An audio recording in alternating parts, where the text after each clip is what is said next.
Good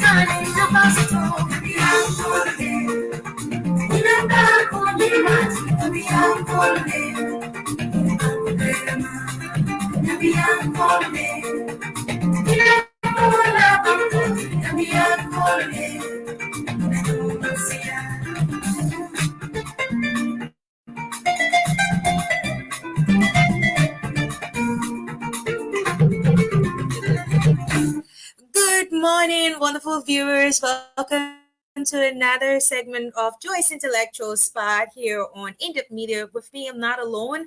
I am with an exceptional intellectual who is a Gambian, and he have contributed his quota immensely towards the education sector and a lot more. And in brief, I would like to waste much of your time. We have Dr. Asan Jallo, which I'd like to give you a brief of his educational background. So Dr. Asan Jallo started his bachelor's degree at the University of the Gambia before gaining opportunity to follow his education at the University of India, where he obtained his bachelor's degree in economics. That notwithstanding, he forged ahead, gaining a master's degree in business economics from Kampol University. With a determination to get in better, he forged ahead again with a master's degree in commerce in taxation from the Mahatma Gandhi University of India. As well, he gained a master's degree in international business from Jaipur International University in India as well. With the quest of wanting to gain knowledge, he decided to carry on to study his PhD in public economics at the Nicaragua U.S. Please correct me later, Dr. Asen. He did the PhD in public economics from U.S. Nicaragua from Latin America. And further, not only that, as well regained a master's in business administration with a focus point in finance from the University of Wisconsin, United States of America.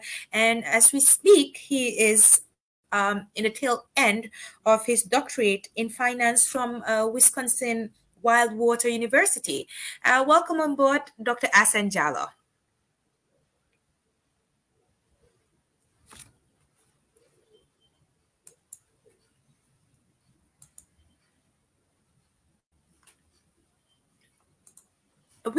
I cannot hear you, sir. Add me. Okay, I'm here now. Sorry, I was on backstage. So how are you? Thank you for having me. Welcome. Thank you too for the impromptu discourse, and you making it possible. Thank you too. You're welcome. For your diligence. Thank you for having me. It's a pleasure. So, over time we were talking. Yeah, right. We were talking about how essential Gambians need to start valuing intellectuals in Gambia.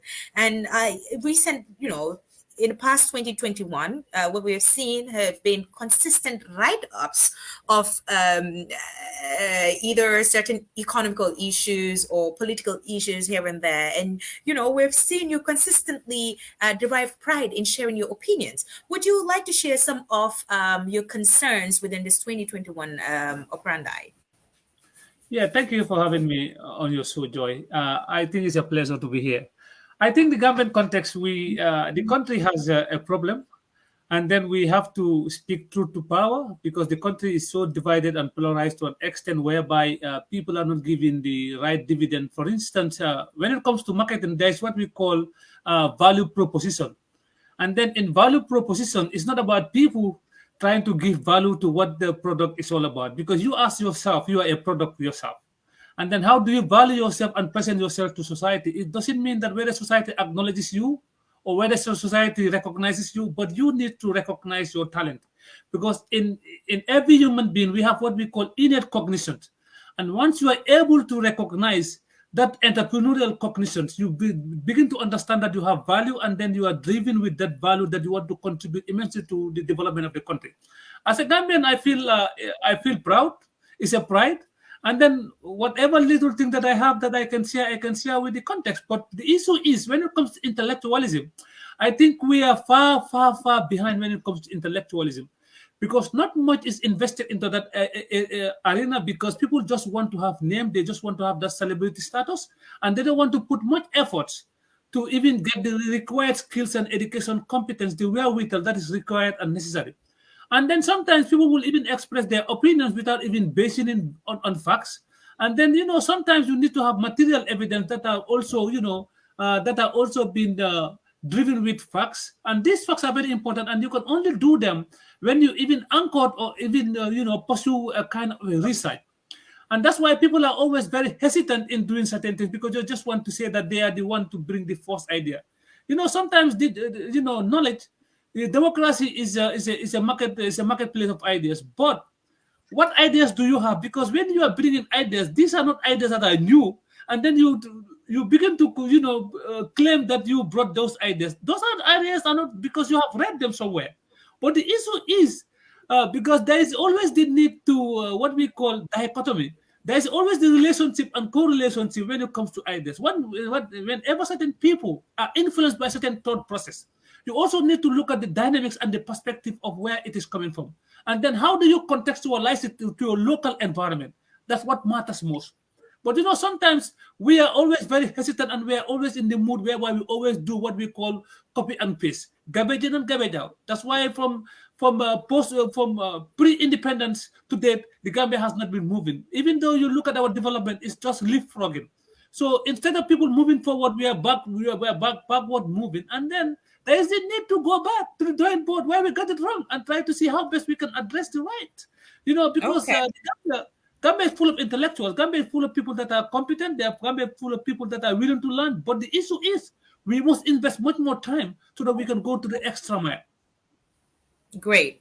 I love the fact that you just concluded with saying that we need to go back to the drawing board, and you use a terminology that's dichotomy. So for the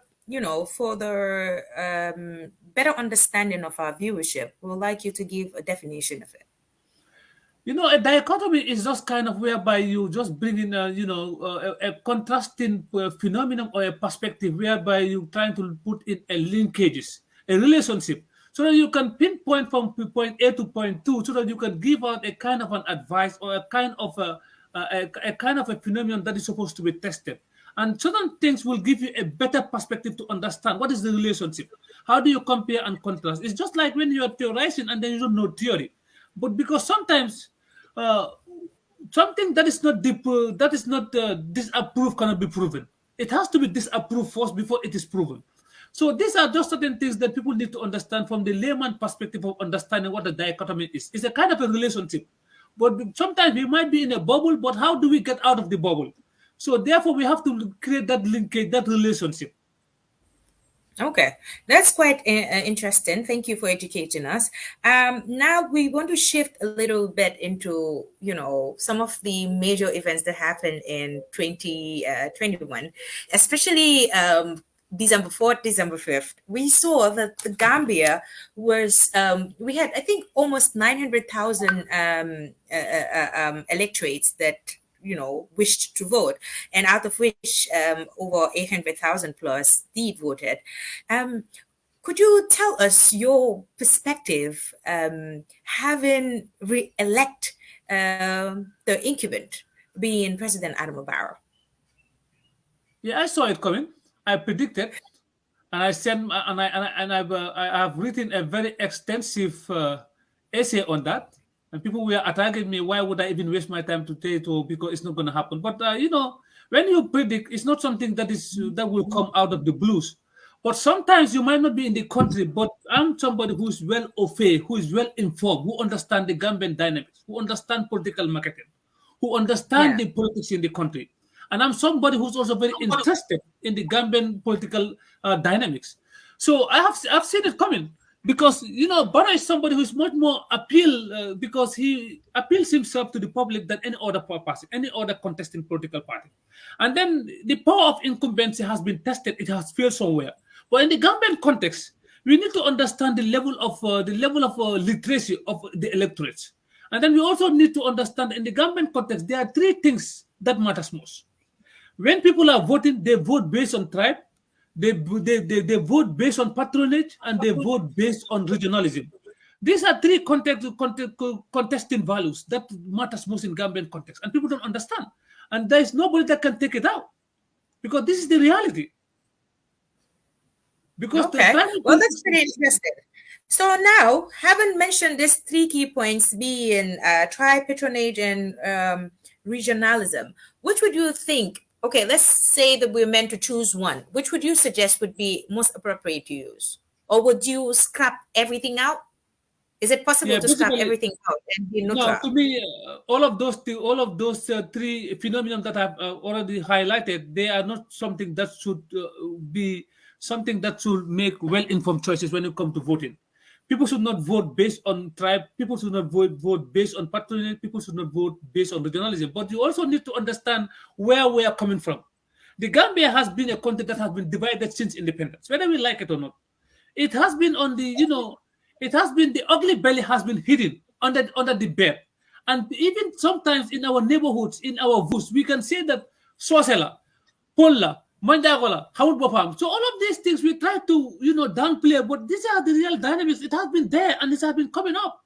And now it has resurfaced itself, and to the extent that we have even seen the country being divided and polarized based on tribes. Because ethnic politics is something that's really, because Africa itself is a tribal continent, and Gambia is no exception. Pretty interesting. Over like during this period of election, I did engage in a couple of conversation with some people who were from the United Democratic Party and others from the NPP and other political parties, and I asked, is it do your parties really are they truly centric on ethnicism, etc.?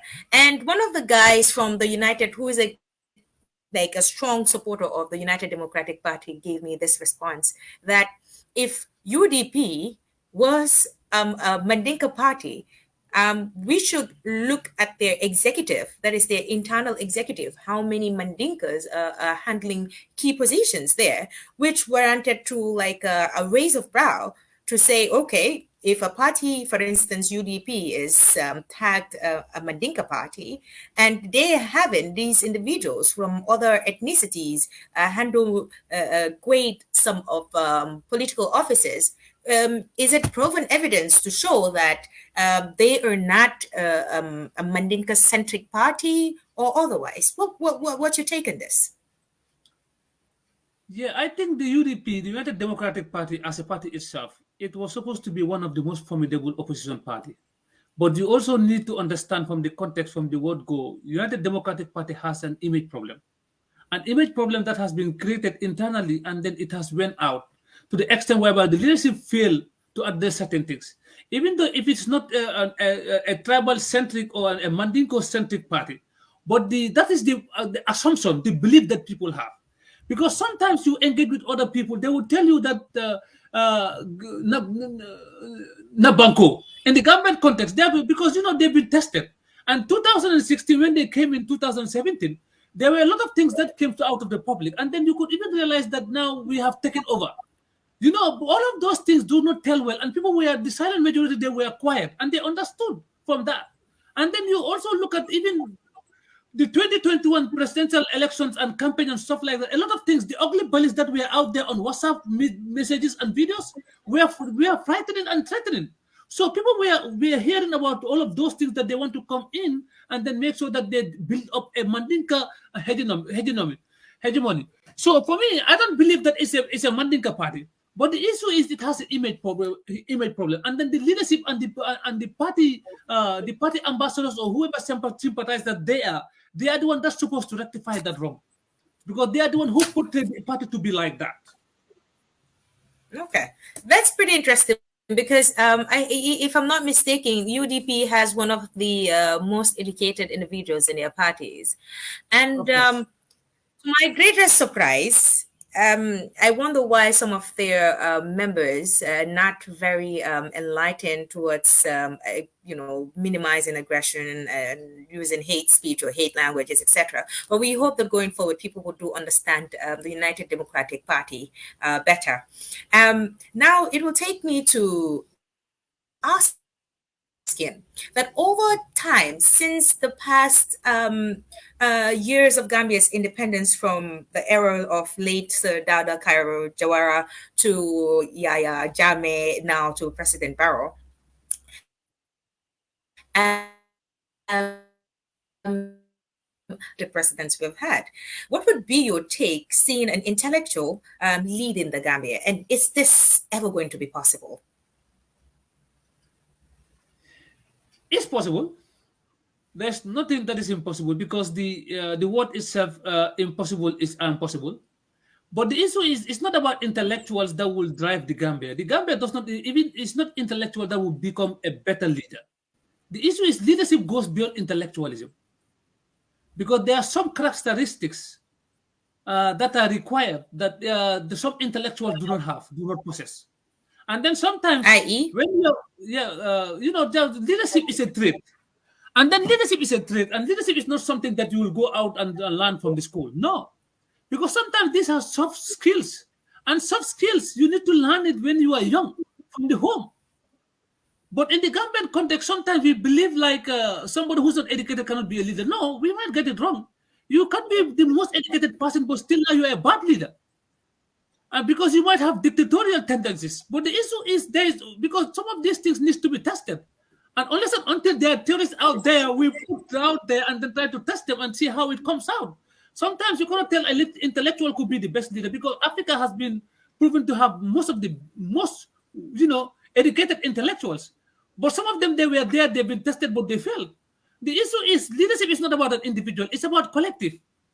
It's about collective responsibility. And then as a leader, there's a degree whereby you might have that intellectual disposition. It's important because it helps you how to interact and relate policies and issues like that.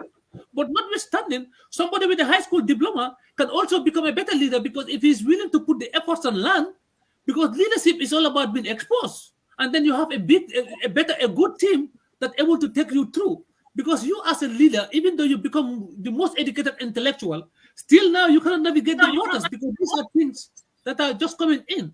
So leadership goes beyond that. okay, so now you mean to tell me that you believe that leaders are rather nurtured than born? Is this correct? Uh, you know, I have a problem somewhere sometimes because the issue why I have problem with that is that I might accept, I might not disagree because I might agree or I might disagree because the issue is I'm somebody who believe in leadership. Normally, it comes from God because I'm somebody who subscribes to a religion. So it because sometimes I argue outside the scope of my religious faith. When I put on my intellectual hats, I argue outside my religious faith. But when it comes to my faith, I also argue based on my faith of what I've been taught. So it seems like I'm kind of in a bubble, kind of a confused situation that I find myself. I'm leaning Yeah. towards the left, and sometimes I lean towards the right, but I'm not in the center. So that's where I Okay. can give you my take. So, in my understanding, you totally haven't agreed that leaders are born, rather leaders are nurtured. Because in my perspective, nurturing in terms of leadership, it starts from going to school. And as an intellectual, these are some of the soft skills that is expected that are meant to be taught in school. For instance, for you to be a better manager, we Yeah, believe but some of that the yeah, but some of these soft skills they're not learned in school. excuse me. Some of the soft skills they are not learned in school. You are born with it, and then you enhance, you develop them to an extent of interacting with others to the Ah, outside world. And then some of these soft skills they are not something that you can learn in school. No, okay, it's the hard skills that you can learn in school. But the soft skills different. they are different because the feelings of empathy. Who's going to teach you empathy? It's supposed to be internalized. How do you empathize? How do you love? How do you embrace?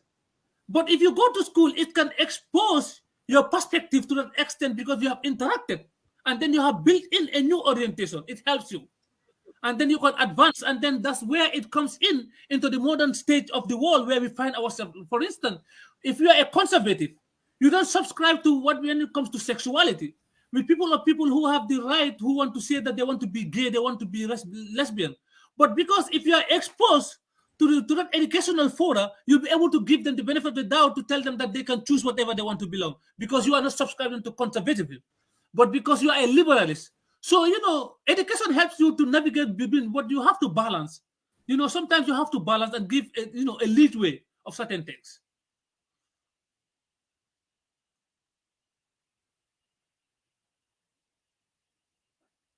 Are you there, Joy?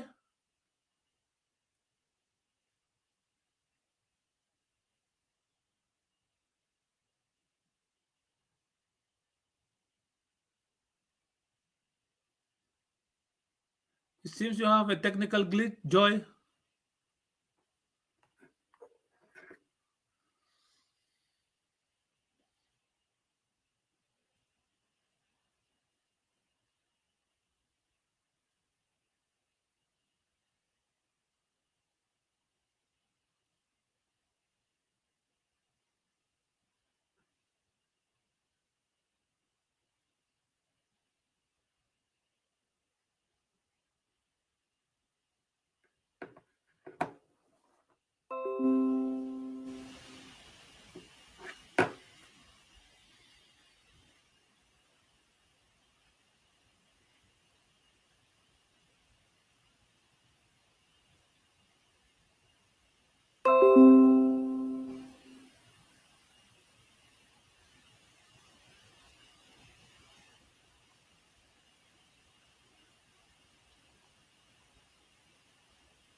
Yeah, I know. I know the government network is something else. Apologies for that. Bear with us, please. Yeah, we understand. That's the government network. Thank you. Thank you. Yeah, still on the matter on nurturing and being born or being And, nurtured. and one thing that I want to tell you is that, when it comes to nurturing and being born, there's always the need when we go back to the drawing board to understand the Myers bricks, group development. There's what we call norming, storming, because the hidden self and the known self and the unknown self. There's always the need to understand because there are three contrasting values that people need to understand. There are people who are introverts, there are people who are extroverts. But people who are introvert, they might also be leaning towards extroversion, unless and until if they are exposed. If they are exposed, they could become a better extrovert. But sometimes it has to do with the family setting. In the government context, people are so limited to the extent that we don't even allow people to express their opinions. Because by the time that you start talking, they will even give you a slap. You're the warlower.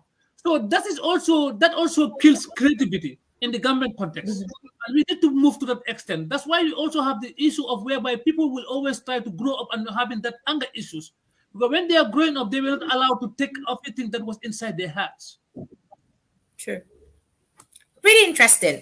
You've mentioned something that's of keen interest to me. That's about personality types, psychology, and what we're seeing over time is in the criterion for presidential aspirants. We've not seen anything like taking a personality test because I feel that if leaders take personality tests, it gives you a tendency of analyzing what to expect through their personality, I would say. So do you think it would be a good value or omen to act that as a trajectory going forward for leadership prepositions?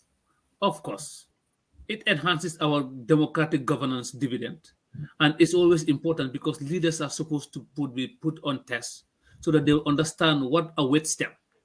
Because the presidency is not a reality show. It's not you occupying the seat whereby you've been there, because the presidency is the battle of the soul of the nation. You are in charge of millions of lives. And then when the winds is just like the pendulum slump, a pendulum swing. A pendulum swing, it moves in, but as a president, you chart the future.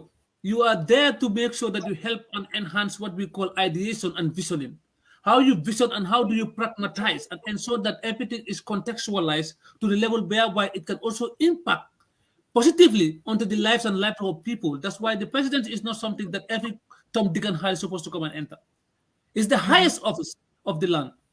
Is you are talking about the country, because that's where you're talking about policies. That's where you talk about development issues. That's where you talk about international relationship. That's where you talk about policies. That's where you talk about diplomacy.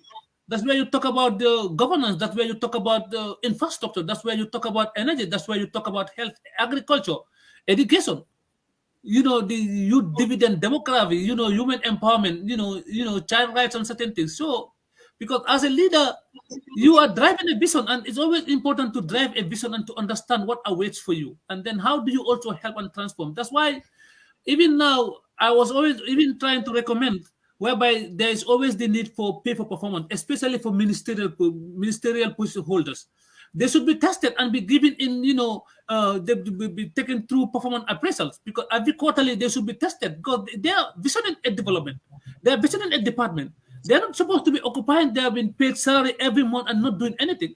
We want to know and see how we measure them based on KPI, key performance indicators, and see whether what they've been tasked with, they'll be able to achieve, and attain. That's how you measure development. Well, pretty much key performance indicators are very essentials, as you've all heard, Gambia and the world at large. Dr. Asen is suggesting that we should hold our leaders accountable, and this can be possible through key performance indicators. They should be assessed, etc. Now, Absolutely. over the past times, we've seen that the government of the Gambia came up with national development plans, etc., highlighting key sectors of focus. Now, I want you to wear the lens of Dr. Asen to tell us, if you were given the opportunity to work hand in glove with the government, what would be the 5 priority sectors that you would advise the government to focus on, All the and why? sectors are all the sectors are a priority in the government context. But the principal sector that needs to be addressed first is the economy, because the economy encompasses all these other sectors. Because once you're able to put your economy in a very strong and firm footing, and then whereby you also have what we call fiscal discipline, which is very critical, and then you also make sure that you embark on austerity measures, try to limit the budget and when it comes to implementation and certain things, and then try to cut your cloth according to your size instead of increasing our debt portfolio, because the Gambia is increasing, the debt portfolio is increasing. It's at 83% of GDP, which at least that's really high. And then we cannot continue, taking debts and grants and other things like that, because the country we have so much resources that we need to harness, particularly in the fishing industry, because there's so much that can be done. And then when also the government needs to start thinking, internally and seeing what's the need for manufacturing. Why is the Gambia not going into those areas?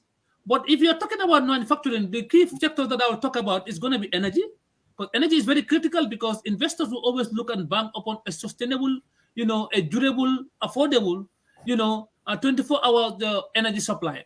So if the Gambia cannot provide that, that means that investors will not be coming in, because even though if the Gambia is stable, but the energy, if you have the energy outage or energy shortage, that is really worrying for investors, because they don't want to come into a country whereby they will invest in buying generators at the same time that will be buying them of fuel or gas.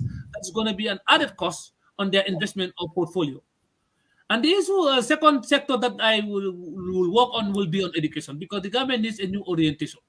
The educational sector is not fit for purpose. Our national curriculum needs to be revisited, because it needs to be incorporated with entrepreneurial skills, so that people can be given that practical skills and they will be exposed. Because the Gambia does not need economics. They don't only need economics, lawyers, social scientists, historians. The Gambia needs people who are inventors, innovators, because we need to invest in science and technology, because we need to become a hub. and the Gambia can become a service center within the sub-region. We have lost our competitive advantage to Senegal over the years from 2008 to that.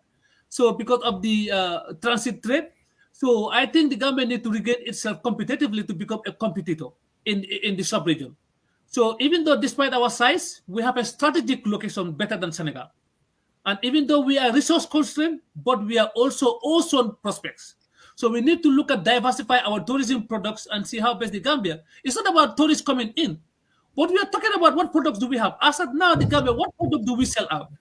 Tourism, you cannot boost that sector and say that the Gambia has the sea, sand, and the sun. No, every other country has that. If you go to the eastern, into the eastern belt of Eastern Africa, those countries, their tourism sector is more vibrant than the government context because they have all what it takes.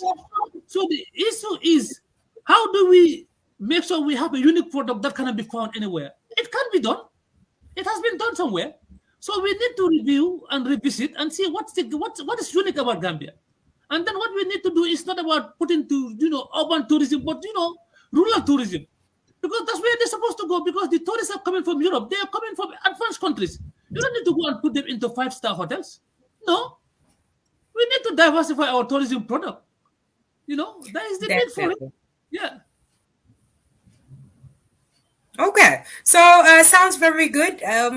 Reflecting back to one of the key sectors that you would suggest to the government include the economy, fishing, manufacturing, especially the energy sector, and education, which you claim that we do definitely need to revamp and have a new orientation of thoughts, which I totally agree with you, and I want to thank you for sharing knowledge with us. And back to the manufacturing sector. Already we know that manufacturing in Gambia contributes about 46% to the national income. And over time, we've seen that over 23 businesses in 2000, from 2014 to 2019 or so, we have lost quite a few businesses. And now with the advent of COVID-19, which is, overcrowded small businesses here and there. Are you aware that we had a saga when it comes to the energy sector where there was a lag of petroleum products, which warranted a lot of people not to go to work, etc. So, what would be your advice to the Ministry of Petroleum going forward? Yeah, I think the oil marketing companies, OMCs, as they are called, I Yeah. think uh, I think it has been liberalized to an extent whereby there were new players. But the new players also, we need to understand when it comes to petroleum product. In the African context, I'm not going to cite Gambia alone because Gambia is no exception. When it comes to petroleum and Mhm. oil, there are people that enter certain industries not only because they want to make sure that they develop that industry, but because they want to profit, because they want to profit from it instead of advancing and developing that sector.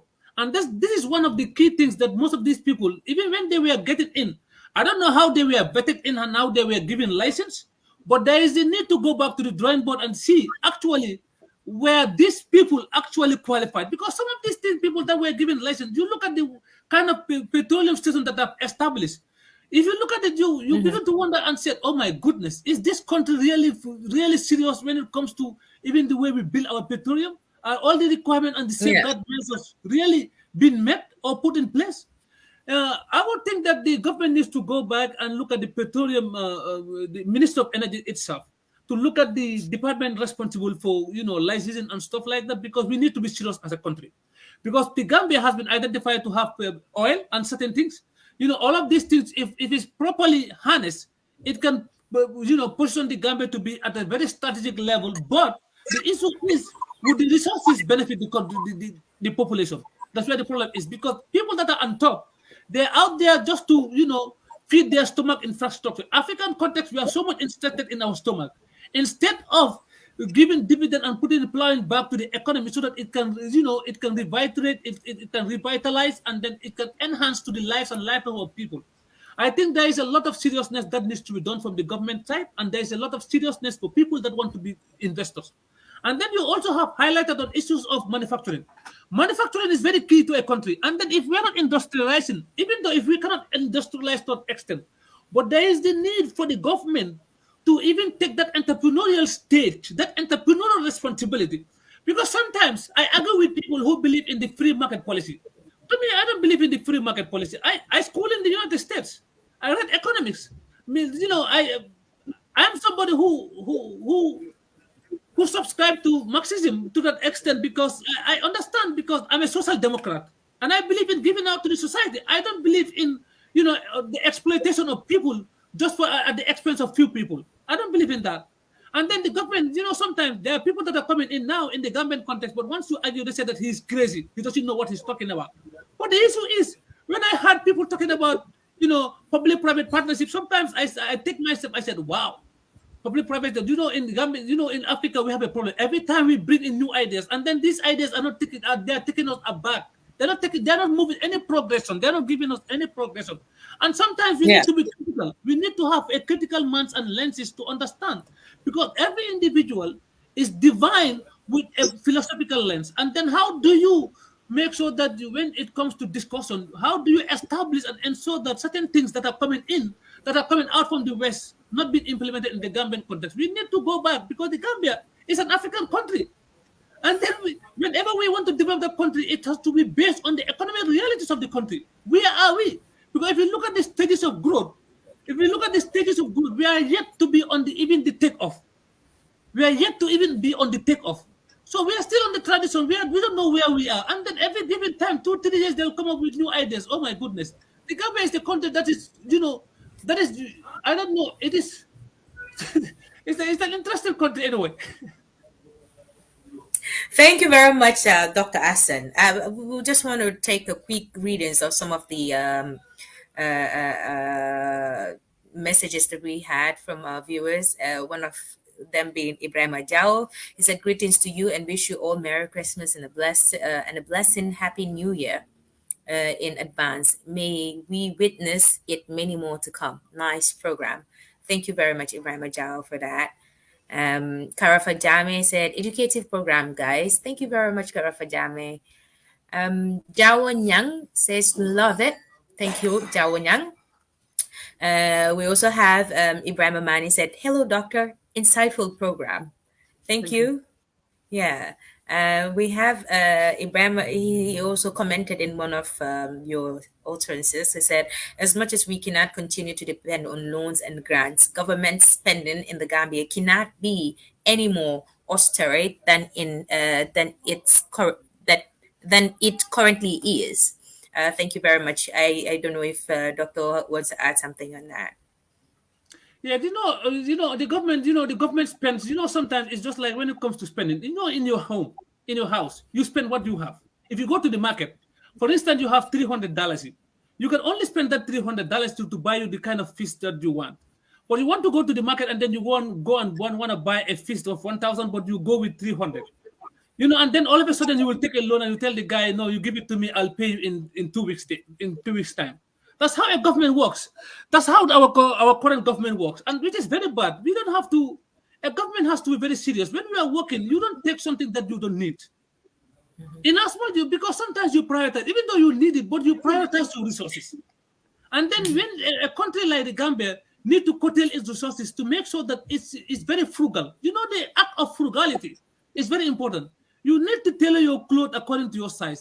If you even have 1,000, you cannot even go and spend 1,000. Save for a rainy day because you don't know what's going to happen. Example now, we've been hit with COVID. And then every country was affected, badly affected. And then even the COVID money is something else. Even I heard of stories that are coming out. It's yet to be confirmed. But the issue is because even the government was not even serious when it comes to COVID. Because sometimes I don't know what kind of politics we were playing. 2 days, 3 days, they will tell people we are masks, and 3 days they will do whatever they want to do. I don't know. It was just interesting. I was just outside watching and I said, "Oh my goodness, are we really serious?" And COVID is real.